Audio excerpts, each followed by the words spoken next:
Então, bom dia, pessoal. Eu já fui citada muitas vezes hoje, então, para quem não me conhece, eu sou a Michele, sou farmacêutica do município e atualmente eu coordeno o Núcleo de Qualidade em Saúde.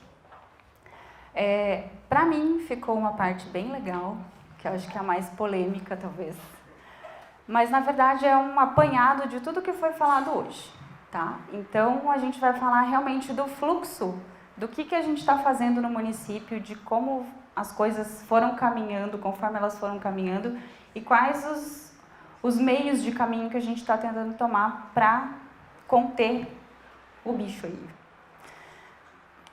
Então, o que a gente vai abordar hoje? Os fluxos dentro do município de Araucária, como orientar o paciente em isolamento domiciliar, tá? Esse vai ser um dos últimos tópicos. E os aspectos gerais, daí quem tiver pergunta também, por favor. Então, a gente se baseou, todo o nosso estudo de tentar montar um fluxo legal, bacana, para que fosse adequado para o nosso município. Os documentos gerais são do Ministério da Saúde. Tá? Então, a gente não tirou da cabeça, né? Como a Ali falou antes, a gente não inventou nada, a gente tirou tudo do Ministério da Saúde. Essa telinha é do protocolo de manejo da atenção primária, mas lá no site do NASUS tem de todas as especialidades, tá? Tem da especializada, tem da urgência e emergência, tem da odontologia, tem vários protocolos lá. Então, o nosso fluxo criado aqui, esse bonitinho aqui, eu já desmembrei ele ali para ficar mais fácil de ver, tá bom? Mas ele pode ser usado em todos os nossos serviços de saúde do município, tá? Tanto na básica, quanto na especializada, quanto na emergência, no hospital, serviço privado, né, que tenha um atendimento de saúde, pode usar a base desse fluxo, tá? Então, a primeira parte ali. Primeira coisa, o paciente, a gente está orientando, né, na verdade, sempre a ligar antes no 0800, né? Vamos dar bastante trabalho lá para o Alex. Para o pessoal ligar primeiro, realmente, porque às vezes é uma orientação que ele não precisa nem se apavorar, né? E também lá vai ser o direcionamento para onde será que ele deve ir, né? Porque realmente tem muita gente que fica perdida e apavorada. Então, é o nosso trabalho aqui não apavorar ninguém. De qualquer forma, quando o paciente chega, né, num determinado serviço de saúde, no caso até das gestantes, né, que foi comentado aí, gestantes, caso que precise, ou se ela for porta aberta, o hospital ainda continua com porta aberta para a gestante, né, e as crianças estão sendo atendidas todas no PA infantil também, tá? Mas caso alguma chegue na unidade básica de saúde, também não vai mandar embora, tá? A gente acolhe, dá uma triada e daí resolve o que fazer.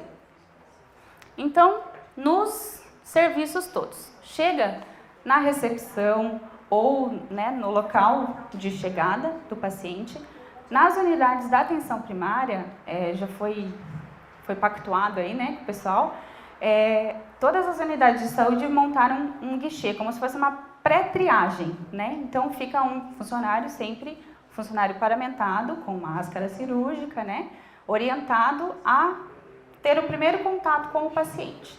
Então, ele vai perguntar para o paciente se ele teve algum sintoma respiratório, né, nesses últimos dias aí, antes de entrar na unidade, tá? Realmente na portinha de entrada. O paciente falou que não tem nada, que não teve nenhum sintoma, que, por exemplo, eu, Michele, fui lá buscar um medicamento. Não tenho nada, né, não apresentei nenhum sintoma, então, teoricamente, né, eu não estou contaminada, porque a gente já viu que pode ser que não, mas, né, nesse momento, pelo menos, a gente vai seguir isso. Então, não apresentei sintoma, segue o fluxo da unidade. Vou buscar meu medicamento, vou fazer uma vacina, se for o caso, vou fazer meu anticoncepcional mensal ou trimestral, né? Tranquilo. Se eu apresentei algum sintoma, o paciente, neste momento, recebe uma máscara cirúrgica, tá? E é orientado a fazer a higienização das mãos. Que jeito? Se tiver uma pia com água e sabão e papel toalha próximo, com fácil acesso ao paciente, isso é possível ser feito. Caso não, até porque daí provavelmente ele vai ter que entrar na unidade, né? Normalmente é mais fácil passar um pouquinho de álcool gel na mão, tá? E o paciente, então, vai entrar para uma área de isolamento ou direto para a gente colocou aqui consultório, mas ele pode ser uma sala, um local isolado, né? Depende da área física de cada espaço de saúde. E ele vai ser alocado lá. Então, o paciente vai ficar lá, naquele lugar, e a gente vai fazer tudo com o paciente lá, naquele momento, tá? Para ele não ficar andando, né, dentro da unidade. Quem vai andar são os profissionais. O paciente fica paradinho. Então, o paciente com sintoma, ele vai ficar nesse consultório e aí sim, vai ter uma triagem, tá? Pela equipe de saúde. Então, nós vamos estratificar esse paciente. Caso ele tenha um sintoma leve, que foi, né, o que o Dr. Luiz falou antes, ele vai ser classificado como sintoma leve ou como sintoma grave ou moderado. No sintoma leve, o que vai acontecer com o paciente? A gente vai orientar o isolamento domiciliar, que eu já vou detalhar um pouquinho daqui para ali na frente. Ele vai receber o atestado de até 4 dias, de até 14, né, dependendo dos critérios, né, que já foram falados também, para o paciente e para os contatos diretos, né, que também já foi comentado. Então, todo mundo da casa, bonitinho, fechado em casa. Se tiver prescrição de medicamento, também o paciente vai receber essa medicação lá dentro da sala, tá? É o ideal. Então, é legal nessa parte ter alguém de apoio fora do consultório ou da sala que o médico está atendendo, tá? Justamente porque o médico provavelmente, né, vai estar paramentado para atender esse paciente. Essa pessoa de apoio aqui, do lado de fora, não precisa estar toda paramentada, mas é realmente um apoio para quem está lá com o paciente. E tentar entrar na sala e manter na sala o mínimo de coisas possíveis, né? Até porque a gente tem a sanitização do local também. Né? Então, quanto menos coisa a gente tem para limpar lá dentro, melhor. O serviço notifica também, né, qualquer síndrome gripal, né, que foi que a gente já comentou antes. E o monitoramento do paciente vai ser a cada 48 horas, preferencialmente por telefone, basicamente pela unidade de saúde, né? Então, foi isso que foi preconizado também, isso faz parte do protocolo do Ministério da Saúde, tá? E tá lá escritinho. Então, monitora o paciente a cada 48 horas, ou se verificar, né, que dá para fazer o diário, mas a cada 48 horas pelo Ministério da Saúde está ok. Isso no paciente leve, tá? Se o paciente for considerado moderado a grave, precisamos notificar de qualquer forma, mesmo que esse paciente tenha mais um caminho pela frente ainda, tá? Então, notifica, referencia e encaminha para o SAMU, tá? É importante, por exemplo, na unidade básica, ligar para, digamos, sei lá, para a UPA, ou, né, geralmente vai para a UPA, então liga, ó, estou mandando um paciente e tal, para eles ficarem preparados lá para receber o paciente, tá? Porque como está ainda chegando, né, tudo que é coisa, é legal eles saberem já quem que está indo com o quê. Notificar via telefone, né, que é o que eu acabei de falar, notificar o serviço para quem eu estou mandando. E por último, desinfecção do consultório, tá? Nesse caso que é importante, as nossas ajudantes, né, as meninas da limpeza, geralmente, elas estarem paramentadas também, tá? Com gorro, com máscara cirúrgica, né? Porque elas também vão estar em contato com o possível patógeno lá, né? Igual a gente que vai atender o paciente. Então, tem que ter esses mesmos cuidados, né? Com as meninas da limpeza, que nós precisamos muito delas. Sempre e agora mais que nunca. Alguma dúvida nesse modelinho aqui? É importante citar que, no caso das pessoas que vão fazer a limpeza, não é indicado barreiro ou ambiente. Ah, sim, bem lembrado. Sempre a parte da limpeza, né? Acho que grande parte das meninas da limpeza já tem essa orientação, mas que é para não varrer, né? Para não levantar poeira, ou seja lá o que for, bicharada aí que tiver, né? Então deixa o bichinho quieto lá. Quanto ao atendimento dos pacientes que não são sintomáticos respiratórios, você diz, eu vim para a receita. Isso. Não são sintomáticos, continuam fluxo. Continua. Quer dizer que a unidade vai continuar atendendo Se atende tanto os sintomáticos quanto os não sintomáticos? Por enquanto, é. Tá. E os pacientes acima de 60 anos? Esses, de preferência, vão ser atendidos em casa, né? O que significa esse de preferência, né? Porque é que, assim, no caso, eles não é para ir na unidade, né? E como a gente está tendo, por enquanto, as equipes volantes que estão indo em casa vacinar, elas já podem fazer esse levantamento, né? Elas sempre perguntam, tem algum problema, tá com alguma coisa, tá sentindo alguma coisa? Essas equipes volantes, elas estão aptas a prestar atendimento, né? Ou atendimento, não atendimento, mas assim, pelo menos a selecionar os pacientes que possam vir a ter uma intercorrência. E isso é levado para a unidade de saúde já. Aí já dá para se organizar para, no caso, levar até, se for o caso, um médico para avaliar em casa, né? Os pacientes acima de 60 anos, por enquanto. Teleatendimento também, exatamente. Tá? Caso ainda não tenha passado, né, em casa, ou qualquer intercorrência, a gente sempre... O nosso canal principal hoje em dia está sendo 0800. Então, teve qualquer intercorrência, pode dar uma ligadinha lá, ou ligar na unidade de saúde já, que às vezes está acostumado, né? E daí, nisso, a gente vai ver, caso a caso, qual é a melhor opção. Mas a orientação, geralmente, principalmente para acima de 60 anos, é ficar em casa, que a gente vai tentar, o máximo, atender em domicílio. Tá bom? Você falou em relação aos serventes, né? Uhum. A grande maioria nossas hoje são terceirizadas. Uhum. Esses dias elas tiveram um curso, assim, uma orientação tal, mas achei bem superficial. Uhum. Vocês estão pensando em alguma coisa a nível delas? Assim, Sim. orientação mais... Uhum. Fala, mas assim, curso, A gente está... já hoje à tarde eu já vou conversar com a supervisora delas lá, que eu tenho contato com as meninas lá, para a gente buscar, porque nós temos dentro do nosso POP, né, de enfermagem, que foi feito agora, foi revisado, recente, tem uma parte de limpeza de superfícies, de como fazer, e a gente está organizando isso para passar para as meninas aí. Isso.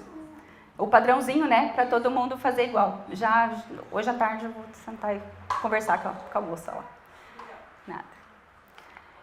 Então, seguindo o nosso fluxo, para a odontologia, o fluxo é o mesmo, tá? Com algumas ressalvas. Os cuidados específicos para a odontologia é que, assim, todos os pacientes com alguma emergência ou urgência que chegarem na unidade básica, né? Porque eles vão, porque a unidade básica é a referência deles para tudo, né? Então, tentar ver o que o paciente está precisando, se possível atendê-lo, né? E daí, se tiver um paciente que não é sintomático, também segue o fluxo normal da unidade.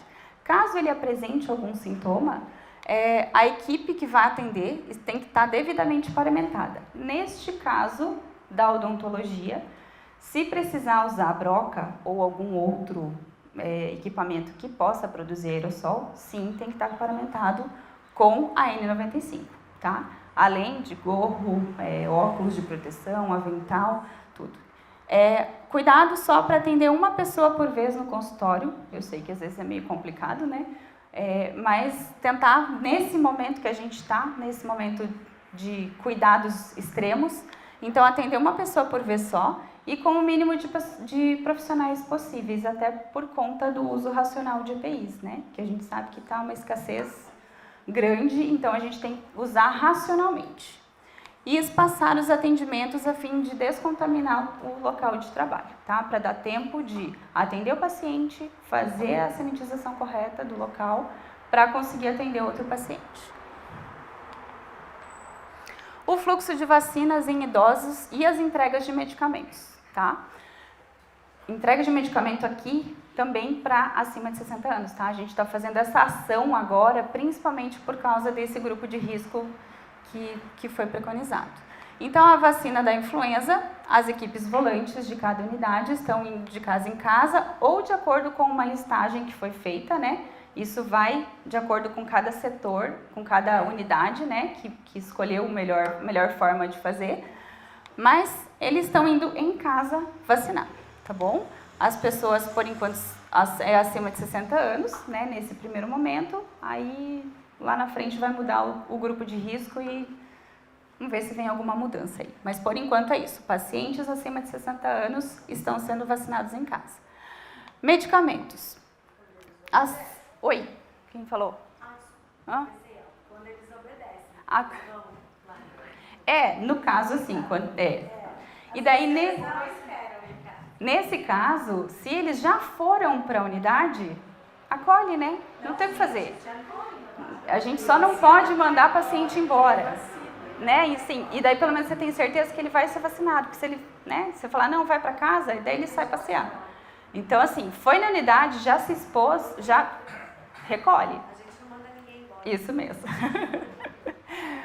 E os medicamentos, foi definido ontem, tá? Foi batido o martelo ontem no comitê, que a partir de segunda-feira esse método aqui vai começar a funcionar, tá? Então é o seguinte, as prescrições dos pacientes vão ser avaliadas pela equipe volante, essas mesmas que estão fazer a vacinação.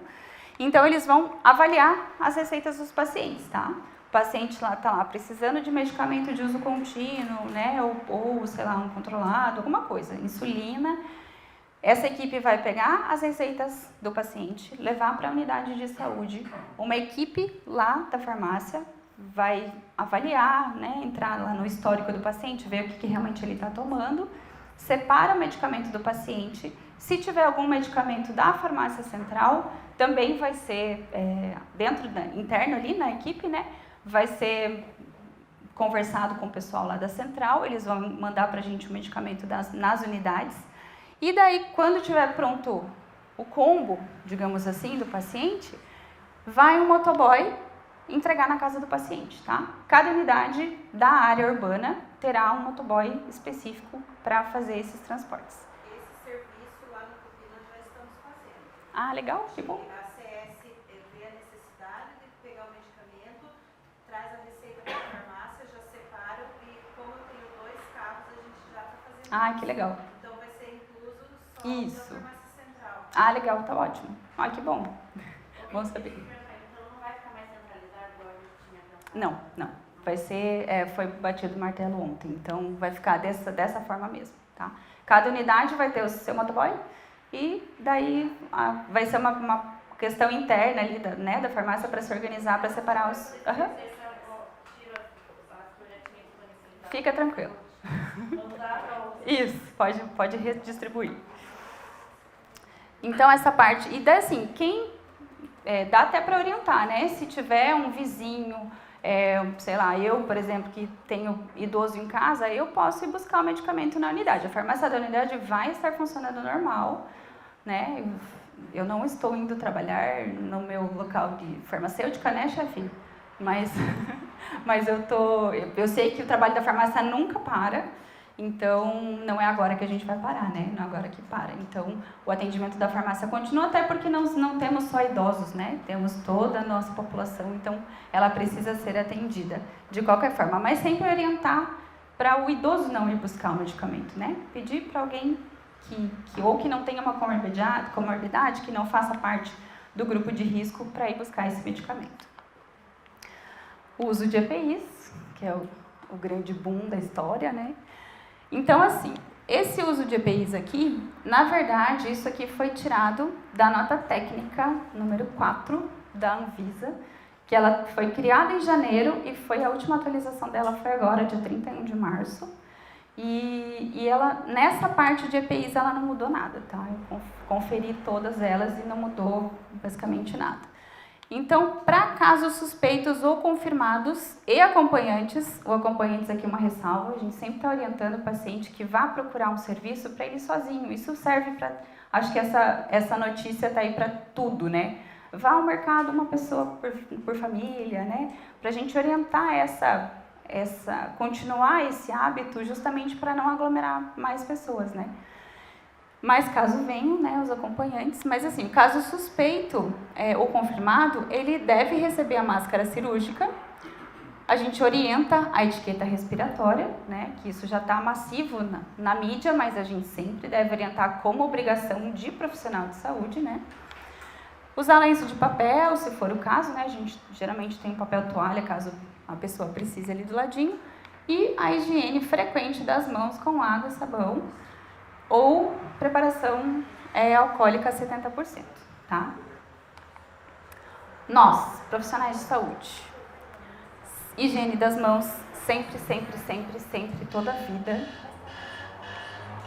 Óculos de proteção ou protetor facial, aquele face shield, né? Que tá na mídia aí também. É interessante usar, né? Caso vá fazer algum procedimento que gere aerossol. Se for um atendimento básico dentro da unidade de saúde, não é necessário, né? Só para quem provavelmente for fazer algum procedimento.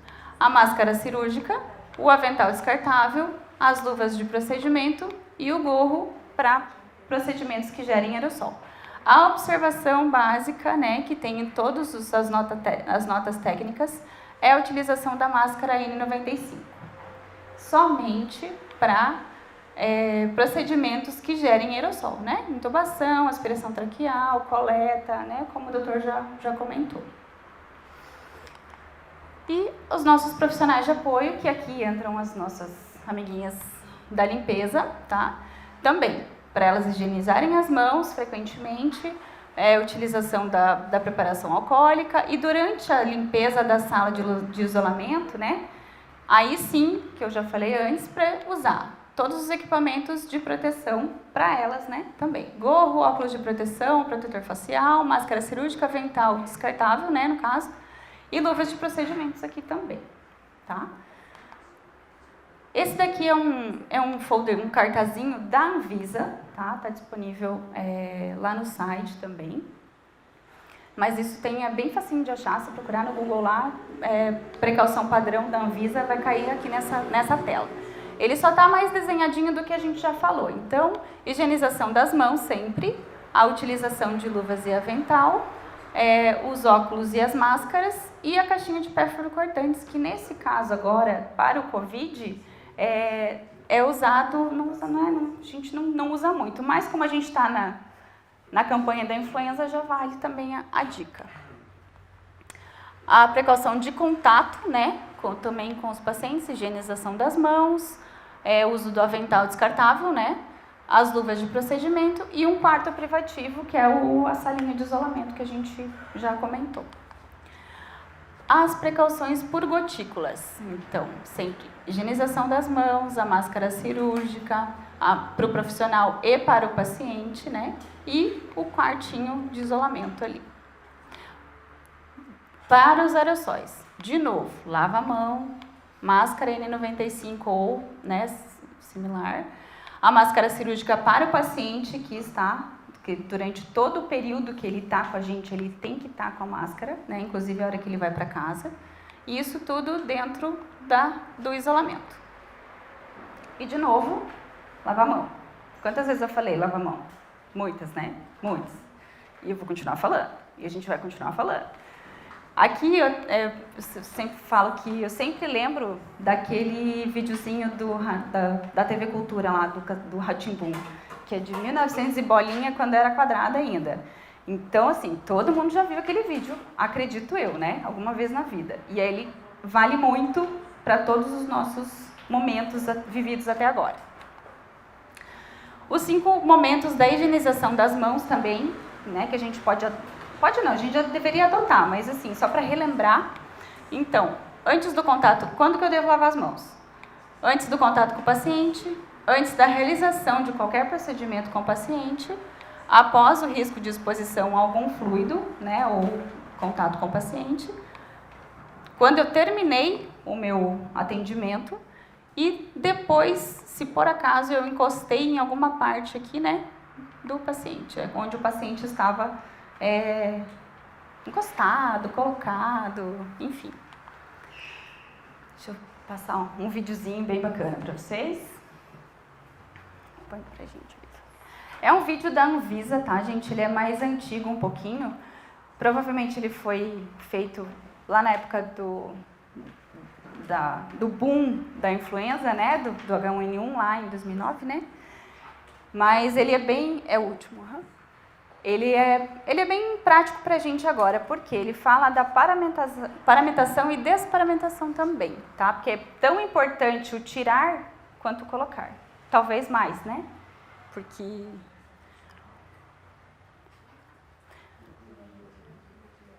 ele tem um sonzinho ambiente, tá? Mas não afeta nada a gente não escutar, porque ele tem legenda, então tá bem fácil. São as medidas de precaução, né, para controle, que eles devem ser adotados para todos os pacientes que a gente atende, independente, né, isso serve para qualquer momento que a gente atenda o paciente. Então, aqui ele envolve higienização das mãos, de novo, uso de EPIs. Então, a primeira coisa que ele mostra é a higienização das mãos, que a gente deve fazer até cair a mão, até arrebentar, sei lá, enfim, cair a pele, né, já de tanto que a gente está lavando a mão. Então, ele ensina, né, na verdade, que a gente está careca de saber, mas sempre é bom relembrar que tem que fazer todos aqueles procedimentos, né, entre os dedos, friccionar os espaços interdigitais, né, que às vezes a gente esquece, só passa, faz aquela benzidinha por cima ali, mas é importante. As pontas dos dedos, os polegares, que muitas vezes a gente acaba esquecendo, né, friccionar, né, as polpas digitais e as unhas, que orienta-se que sejam curtinhas, né, toda aquela coisa. E até a parte aqui do punho também, né, que às vezes a gente esquece do punho também.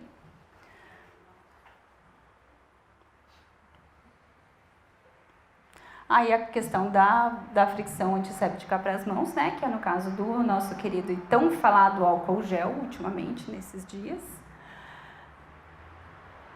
Aqui serve para qualquer hora, né? Tá com um alquinho gel ali, achou que tem que passar na mão, manda ver. Então, segue basicamente o mesmo modo de lavagem das mãos, né? Os mesmos movimentos. Aí vocês podem rir, tá? Enquanto lava a mão, porque a moça não tá rindo, ela tá muito séria. Ela tá meio desanimada, eu achei. Mas esse é o vídeo que ela fez psicatração. Então, pode ser.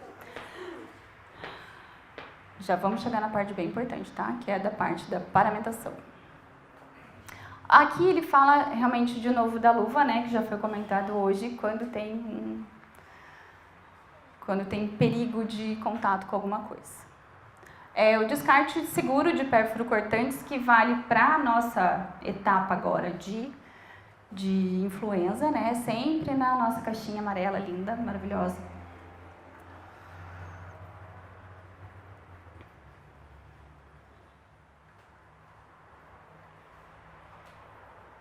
Olha lá, quem vem de novo? Higienização das mãos, outra vez. A moça, vou botar uma piada ali para ela dar uma rida. Aqui nessa parte que fala do corte aqui, a gente ainda não está nessa fase, tá? De ter que aglomerar muita gente, né, suspeito, mas a gente não sabe, tudo pode mudar.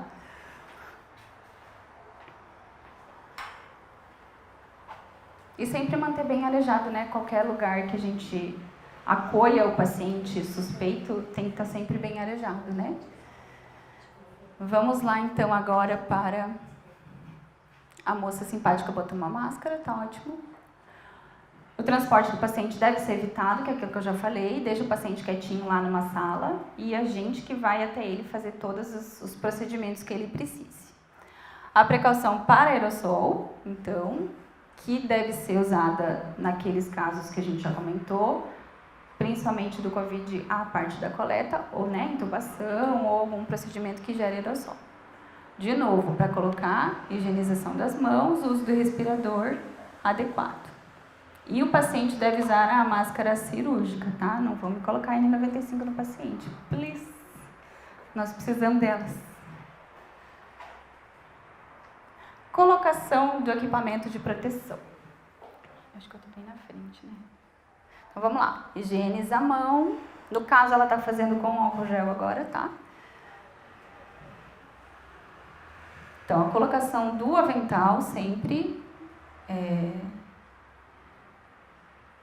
o mais correto possível, né? Nesse caso agora, nesse momento, se tiver um amiguinho para ajudar, é interessante, tá? Porque Aqui pelo vídeo a gente vê que ela, coitada, está se batendo um pouco. Então, se tiver um amiguinho para ajudar, é interessante, tá? Até para ficar o avental bem colocado, para evitar de ter algum buraquinho aqui. O bicho adora um buraquinho escondido, para conseguir entrar. A colocação da máscara cirúrgica, que a nossa não tem essas amarrações, a nossa geralmente é a de elástico, né? Então, já facilita bastante a colocação. Observar que a máscara fique, depois ela vai mostrar, fique bem presa no nariz, né? E ela tem que cobrir boca e nariz, tá? Não adianta ela ficar aqui em cima ou aqui embaixo, né? A colocação do óculos, que eu fiquei falando aqui. A colocação da luva sempre em cima do avental, tá? Por cima do avental.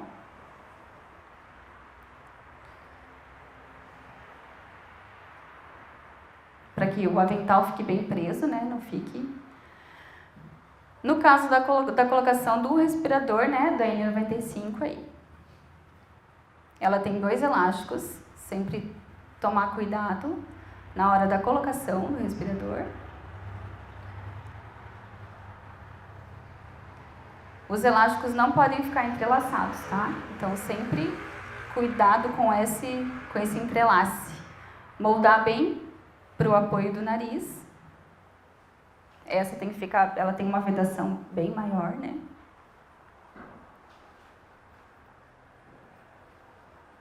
Ela não pode vazar, né? Muito ar.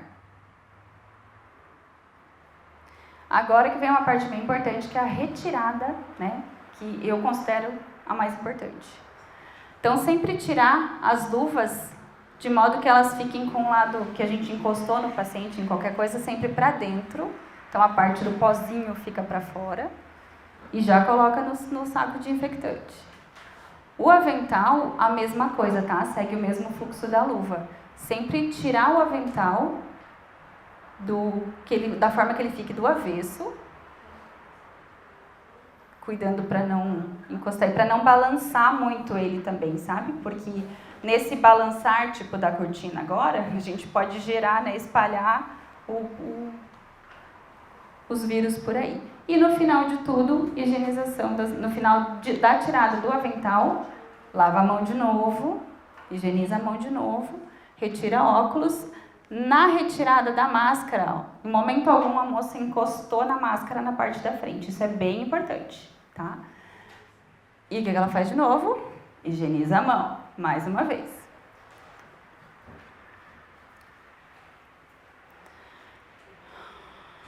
As medidas de precaução básica, que é lavar a mão, né?